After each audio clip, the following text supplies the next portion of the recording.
We remain steadfast in our commitment in delivering local news that matters. Stories that inspire. Enriching the lives of Filipinos in the Philippines and across the globe. This is your GMA Regional TV. Buong puso para sa Pilipino. Ito ang inyong Regional TV News. Magandang araw, ito ang inyong Regional TV News. Hatid namin ang mga pinakamalaki at pinakahuling balita. Mula sa Visayas, ako po si Cecil Kibod Castro. Mula rito sa Mindanao, ako po si Sara Hilomen Velasco. At mula naman dito sa Luzon, ako po si Chris Zuniga. Binawasan ng 3 oras ang in-person classes sa mga paaralan sa Iloilo City dahil sa nararanasang sobrang init ng panahon. Samantala sa Negros Occidental, nasa 4,000 estudyante na ang sumama ang pakiramdam sa loob ng 7 araw dahil sa matinding init ayon sa DepEd Negros Occidental. May detalye live si Adrian Prietos ng GMA Regional TV 1 Western Visayas. Adrian?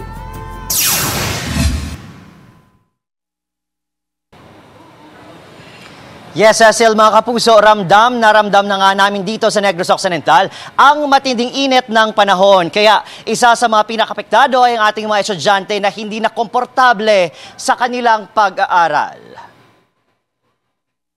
Tinututukan ngayon ng Department of Education Division of Negros Occidental ang epekto ng matinding init ng panahon sa pag-aaral ng mga estudyante.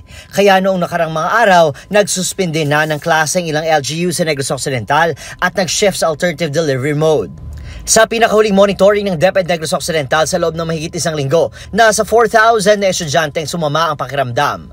Ang ilan sa mga ito, hinimatay at nakitaan ng sintomas ng heat exhaustion. Sa Bacolod City, may ilang paaralan ng balik klase na ngunit ginawa na lang na half day ang pasok. Hindi na rin kailangan pang magsuot ng uniform ang mga estudyante. Usually, gakalipong nagid, especially afternoon shift. And usually, ang may mga hapo, gidang affected. Sa Iloilo City, hanggang 10:30 ng umaga lang ang in-person classes base sa inalabas na Memorandum No. 67 ng Schools Division of Iloilo City. Online o modular learning na ang mga estudyante tuwing hapon. Willing ako nga i-suspend ang klase ba for the safety sa mga kabataan natin when it comes to health. Kay masubrahan sila sa init, kuwan man na hazard ba. Sa nagpapatuloy naman na Iloilo School Sports Council Integrated Meet 2024, nakalerto ang mga guro at coach sa pagmamonitor sa mga atleta dahil sa matinding init ng panahon. Ginapainom naman sang damo nga tubig para hindi sila ma-dehydrate. And at the same time, kabutang kami sang sunscreen balaaw para nga maproteksyonan man ila nga kay too much heat man gid ba. Ayon sa sports officer ng Schools Division of Iloilo, pinaaga ang simula ng sporting events upang maaga rin itong matapos lalo na ang mga outdoor event kung saan na-expose sa mainit na sikat ng araw ang mga atleta. Samantala, asahang makararanas ng matinding init ng panahon ang Zamboanga City dahil sa epekto ng El Nino na magtatagal hanggang buwan ng Mayo. Kaya inilabas sa Department of Labor and Employment Region 9 ang Labor Advisory No. 08 Series of 2023 o ang Safety and Health Measures to Prevent and Control Heat Stress at the Workplace. Iminumungkahi sa advisory ang pagpapatupad ng flexible work arrangement na dapat ay sinasangayunan ng mga employee at employers. Basta makumpleto ra nilang 8 hours. Depende sa agrihan sa employers o sa workers.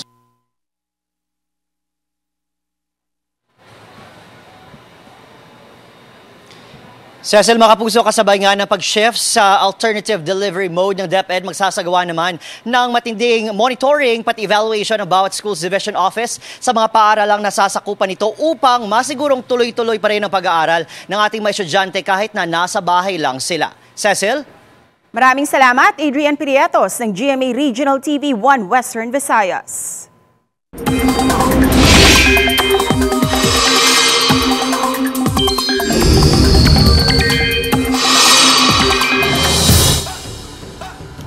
Mga kapuso, pihadong tagaktak ang pawis ng marami nating kapuso kahapon dahil sa matinding init at alinsangan. 42 degrees Celsius ang naitala ng Pag-asa na pinakamataas na heat index sa bansa kahapon. Naranasan niyan sa Cotabato City. Ang ganyang katinding alinsangan posibleng magdulot ng panganib sa kalusugan ng ilan nating mga kapuso. Kaya po dalasan ang pag-inom ng tubig at iwasang magbabad sa arawan para hindi malagay sa peligro ang kalusugan. Ngayong Huwebes, posibleng umabot naman sa 41 degrees Celsius ang heat index sa Cotabato City ayon sa Pag-asa. 40 degrees Celsius sa Aborla, Palawan, Bira, Catanduanes, Masbate City, Pili, Camarines Sur, Rojas, Capiz, Iloilo City, Catarma, Northern Samar, Catbalogan, Samar at sa Zamboanga City. Posible mang umakyat sa 37 degrees Celsius ang heat index sa Pasay City ngayong araw.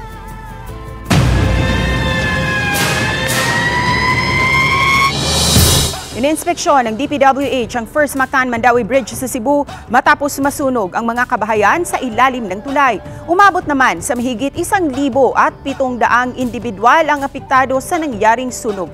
Ang karagdagang detalye sa ulat live ni Nico Sereno ng GMA Regional TV, Balitang Bisdak. Nico?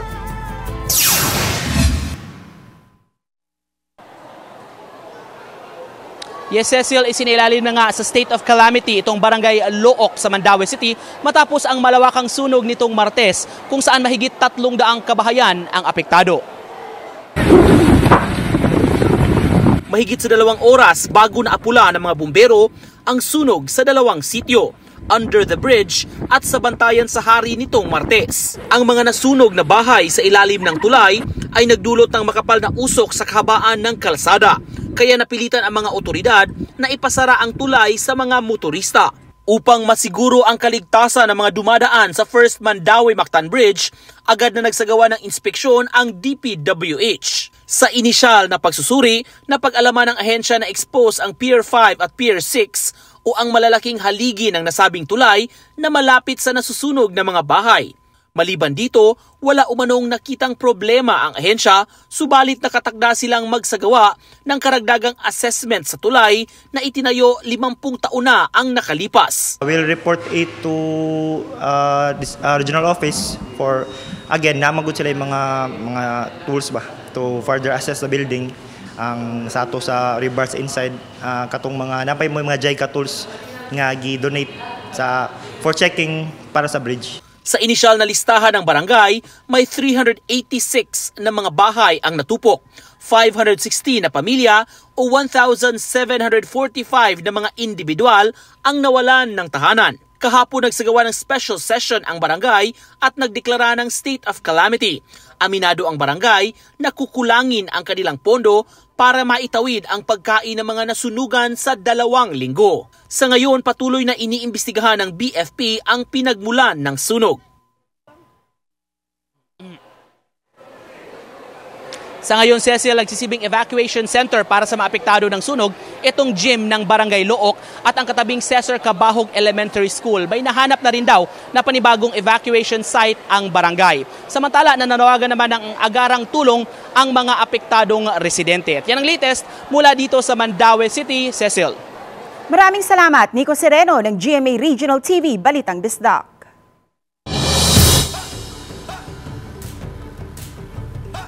Pasado alas 4 ng hapon naman itong 12 ng Marso nang magliyab ang isang SUV sa kahabaan ng National Highway sa Barangay Calzada, Ligao City, Albay.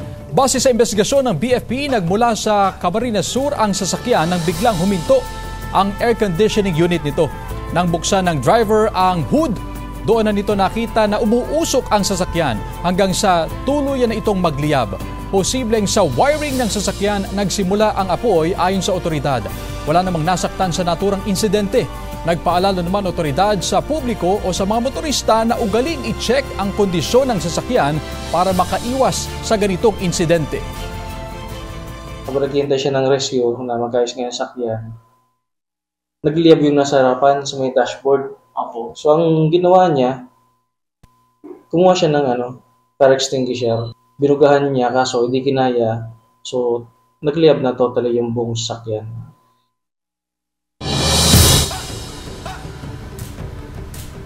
Kinagiliwan ng mga hikers sa Mount Apo ang nasaksihan nilang andap sa Lake Venado Campsite sa Guinabawan City sa Cotabato. Narito ang report ni Argil Relator ng GMA Regional TV 1 Mindanao. Hindi na raw kailangang may ibang bansa pa upang ma-experience ang lamig ng winter season. Dahil sa larawang kuha ni JC Quiñanola sa Mount Apo Campsite sa Lake Venado sa Kidapawan City, Cotabato, makikitang nabalot na ng ice crystals ang vegetation at lupa sa paligid ng naturang lawa. Tila nag-snow na raw nang makita ng tour guide na si Joanne Paul ang ice crystals na namuo sa itaas na bahagi ng kanilang tent. Pagunit na ko sa hamuang tent, tingala ko nga bantok na isang kay gigahin na di ay kay nag-ice na di mo palibot. Kaya namang haraw sila, lalo na ang kanilang guests, nang makita ang andap. Ayon sa Mount Apo Natural Park Development Management Officer, normal na raw ang frosting phenomenon, lalo na sa unang quarter ng taon. As early as 1991, naatay mga hiker nga kauban pagyapon na to karon sa opisina nga nag-gauge sila kuan nga nag-ice na diya sa Binado. Ayon sa Pag-asa Davao, asahan pa rin ang frosting sa naturang lugar hanggat nararanasan pa ang hangin-amihan o ang malamig na hangin. Kung nasa Mount Apo, taas man ang iyang elevation from the surface, ground surface. So, naay mo take nga condensation process, unya ang mga water vapor kung below ang temperature o mo reach into the freezing point temperature og 0 degrees Celsius or below, ma-form ang mga kanang ice. Mula sa GMA Regional TV 1 Mindanao, Argil Relator, nagbabalita para sa GMA Integrated News.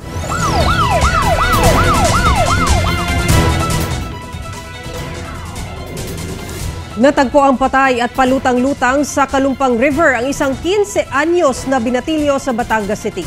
Ang biktima, natuklasang may sugat sa kanyang leeg. Ang sospek sa krimen, arestado ng pulisya. Tutukan sa report ni Paul Hernandez ng GMA Regional TV Balitang Southern Tagalog. Kulong ang 18 anyos na si Rico, hindi niya tunay na pangalan. Sospek siya sa pananaksak sa 15 anyos na binatilyo na natagpuang wala ng buhay at palutang-lutang sa Kalumpang River sa bahagi ng Barangay Malitaan, Batangas City. Ayon sa pulisya, napaulat na nawawala ang biktima linggo ng gabi. Lumalabas pa sa investigasyon, sangkot umano sa riot ang biktima at sospek sa Barangay 1 sa lungsod. Halos lahat po ng pumupunta doon, mga kabataan na may mga grupo-grupo. Alam naman po natin, ang mga kabataan yan dito sa Batangas City, may mga kanya-kanyang fraternity o organization. Sinaksak daw ng sospek sa tagilirang bahagi ng katawan ng biktima. Saka umano pinaniniwala ang tumalon sa ilog. Aminado ang sospek sa ginawa, pero ayon sa kanya, dumipensa lang siya. Gamit niya raw sa pananaksak ang isang maliit na patalim. Sinalubungan din ako suntok po. May dala din po yata yun. Merap din po. Kaya lumaban din po. Pero hindi kumbinsido ang pamilya ng nasawi na sa tagiliran ng katawan sinaksak ang biktima. Nang ma-recover kasi ang bangkay, may nakitang sugat sa leeg nito. Hindi siya lunod na sa namatay, yung pong tama din eh. Ay di gilit po. Gilitan din? Ginilitan po, pero wala pong tama sa tagiliran. Mismo sinabi po na, mismong kinuman po dahil na-autopsy namin po eh. Masakit pa ring matanggap ng pamilya ang sinapit ng biktima. Pero nagpapasalamat na rin sa pagkakadakip sa sospek. Nahaharap sa kaukulang kaso ang sospek sa krimen. Mula sa GMA Regional TV Balitang Southern Tagalog, Paul Hernandez nagbabalita para sa GMA Integrated News. Samantala, mariing kinondena ng lokal na pamahalaan ng Angeles City ang isinagawang surprise demolition sa Sitio Balubad, Barangay Anunas. Sa isang opisyal na pahayag, pananagutin daw ng alkalde ng lungsod ang mga taong nasa likod ng surprise demolition at kakasuhan ang mga nanakit sa mga sibilyan. Bukod pa rito, isinasagawa na raw ng LGU ang expropriations proceedings para maibalik ang lupa sa 535 na households o 2,000 pamilyang apektado ng gulo. Pinapaalis ang Clark Hills Development Corporation ang mga residente matapos na makansela ang kanilang Certification of Land Ownership Award. Sa nangyaring tensyon, 9 na individual ang sugatan kabilang na ang 6 na residente at 3 pulis. Wala pang pahayag ang Clark Hills Development Corporation.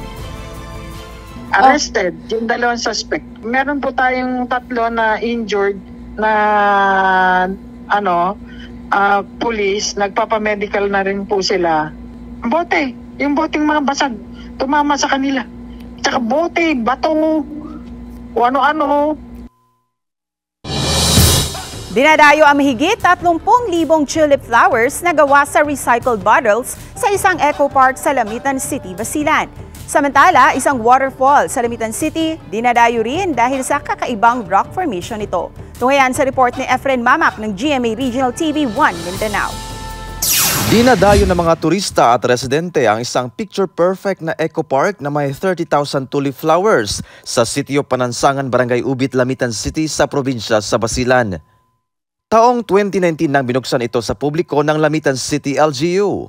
Usually sir, yung comment nila sinasabi nila na maganda daw sir, ang galing daw ng nakaisip. Maganda po dito sir kasi pwede po siya isama niyo po yung family and friends niyo para magpasyal dito. Sa unang tingin, agad kang mabibighani sa makukulay na tulip flowers na akalain mong tunay na bulaklak. Pero gawa pala mga ito sa recycled bottles na nakolekta ng Lamitan City LGU mula sa kanilang Solid Waste Management Program. May collection kasi kami ng mga, ito na nga, yung mga plastic bottles. At napansin namin ay napakadaming volume pala ang napaproduce ng Lamitan City with regards to plastic bottles. Kaya yun, napag-isip-isip namin, gagawin nating bulaklak. Maliban sa Tulip Garden, attraction din sa mga turista at residente ang Bulingan Falls sa Barangay Bulingan sa Lamitan City dahil sa nakakamangha nitong rock formation at perfect place para magpalamig ngayong mainit ang panahon. Madali rin itong puntahan dahil ilang metro lang ang layo nito mula sa kalsada ng nasabing barangay. Tinatayang nasa 21 feet ang taas ng nasabing falls. Dagdag attraction din ang kakahuyan sa paligid na nagbibigay lilim at preskong hangin sa mga naliligo at nagre-relax. Relaxing yung lugar sir, tapos maganda yung ambience, tapos nakaka-relax yung tubig. Ayon sa Lamitan City LGU, pinapanatili nila ang kalinisan sa nasabing falls dahil isa ito sa mga tourist attraction ng lungsod. Natural, talaga. Yung rock formation niya is natural. Kahit El Nino, talagang meron pa rin. Although, na-i-slow yung flow pag El Nino yung talagang tagtuyo talaga. Pero never pa ito Never pa man po. Mula sa GMA Regional TV 1 Mindanao, Efren Mamak nagbabalita para sa GMA Integrated News. Ito ang inyong Regional TV News. Ito ang inyong Regional TV News.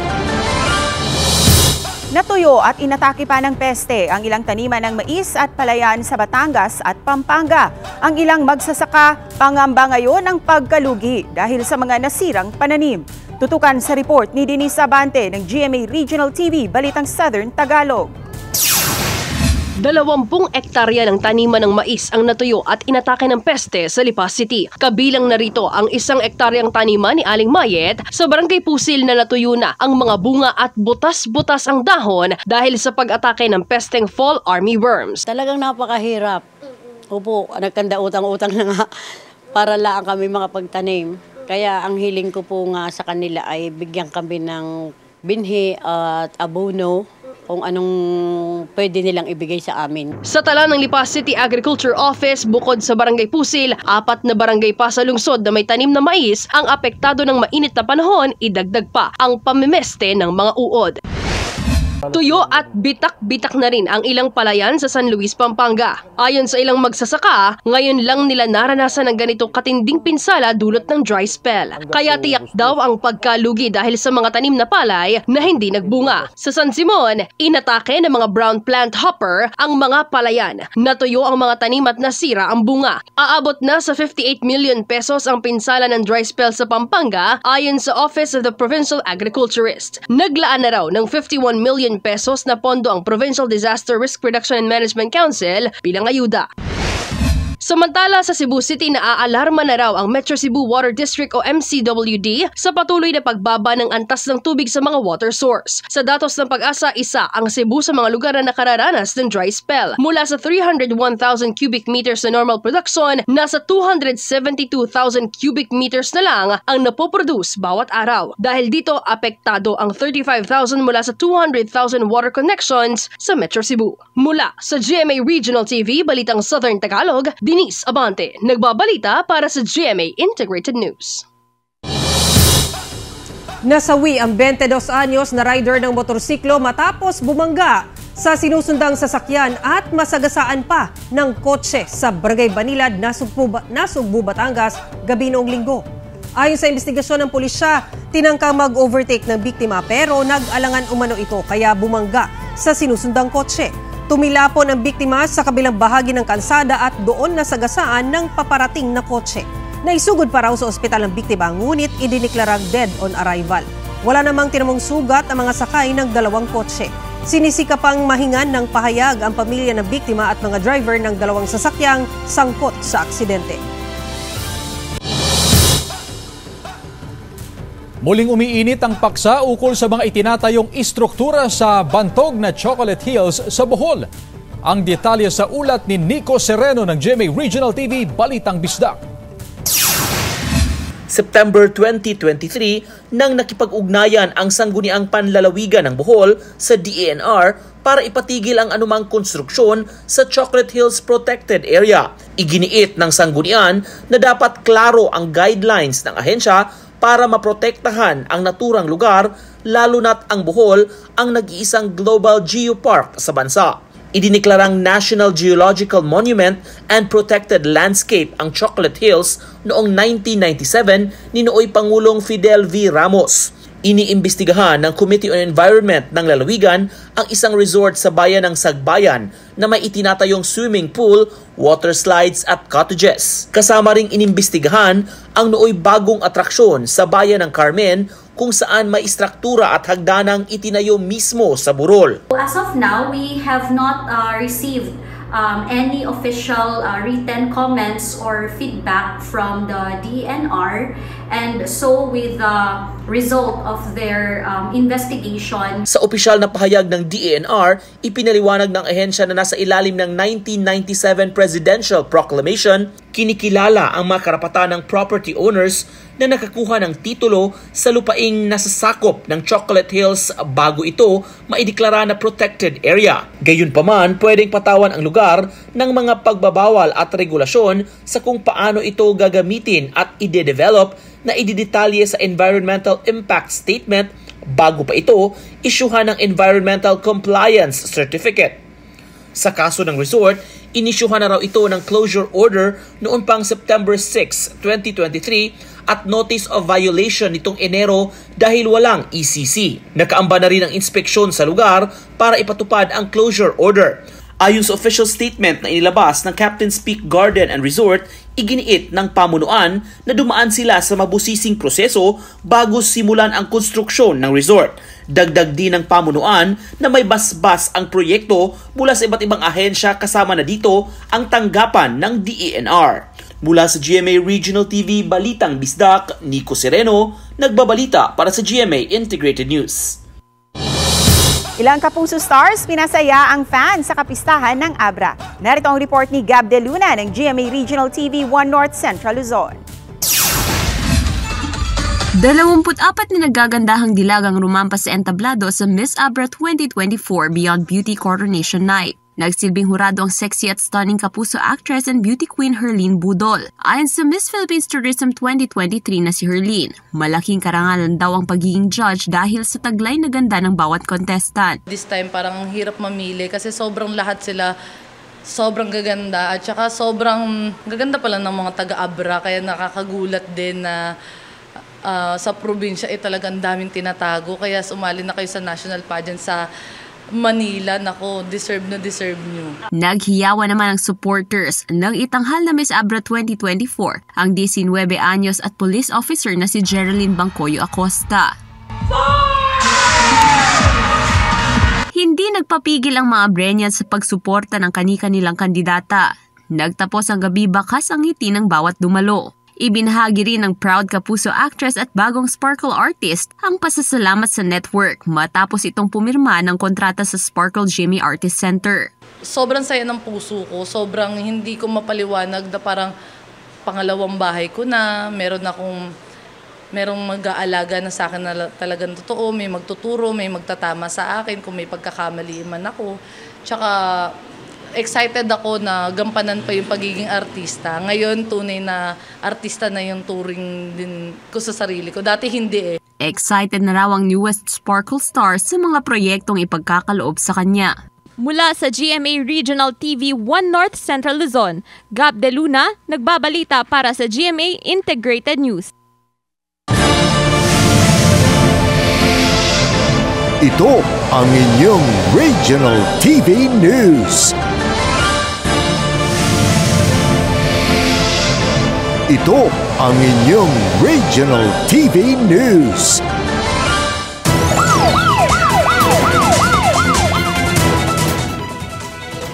Wala ng buhay nang matagpuan ang 9 anyos na batang lalaki matapos malunod habang naliligo sa irigasyon malapit sa kanilang bahay sa Barangay Dulaw, Bago City, Negros Occidental.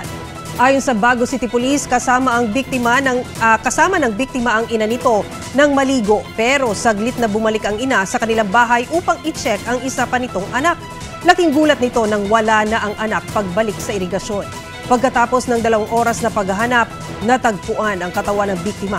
1 kilometro ang layo mula sa kanilang bahay na pinaniniwalaang natangay ng agos ng tubig sa irigasyon. Sinubukan pang i-revive ang bata, ngunit tuluyan na itong nasawi. Isang 85 anyos na lola sa Vinzons, Camarines Norte, kinabibiliban ang angking talento sa pagtutog ng akordeon. Si Jessica Kalinog ng GMA Regional TV, Balitang Bicolandia para sa detalye.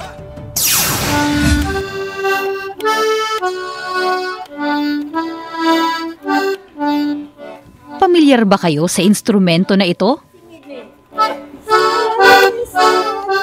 Kabilang ito sa mga box-shaped musical instrument na nagmula pa sa Europa at tinatawag na accordion.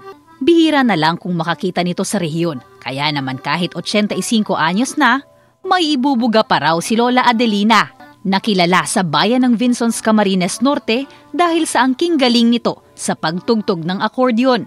Kahit nga si European Union Ambassador to the Philippines, Luke Veron, napahanga nito nang minsang bumisita sa naturang bayan. Natugtog ako doon, nakikita ya siguro ang instrumento ay luma at saka ang nagatugtog ay isang matanda. Kaya na-appreciate niya siguro ang isang taong ganito katulad ko. Ayon kay Lola Adelina, bata pa lamang siya nang matutong tumugtog ng nasabing instrumento sa tulong ng kanyang ama. Kaya ngayong tumatanda na siya, ipapamana niya raw ang naturang talento sa kanyang 9 na taong gulang na apo na si Caitlin. She helped me practice a lot with this accordion. The accordion's very special. I never seen any other instrument like this. Aminado naman ang Municipal Tourism and Heritage Office na si Lola Adelina at apo nitong si Caitlin lang ang kilalang tumutugtog ng naturang instrumento sa kanilang bayan. Kaya nangako si Lola Adelina na hanggang kaya pa niya, bukas daw siyang pasayahin ang mga bisita ng kanilang bayan sa pamamagitan ng pagtugtog niya ng accordion para sa mga ito. Mula sa GMA Regional TV, Balitang Bicolandia, Jessica Kalinog, nagbabalita para sa GMA Integrated News. Samantala, mapapanood niyo po ang episode na ito sa official website ng GMA Regional TV, www.gmaregionaltv.com. Pwede rin kayong bumisita sa aming official YouTube channel, GMA Regional TV, at i-click ang subscribe button para sa pinakamainit na balita mula sa mga rehiyon. Nais naming pasalamatan ang mga kapuso sa iba't ibang panig ng Pilipinas, maging ang mga kapuso natin abroad. Dahil sa GMA Regional TV, local news matters. Kami ang Regional TV News, buong pwersa para sa mas malaking misyon at mas malawak na paglilingkod sa bayan.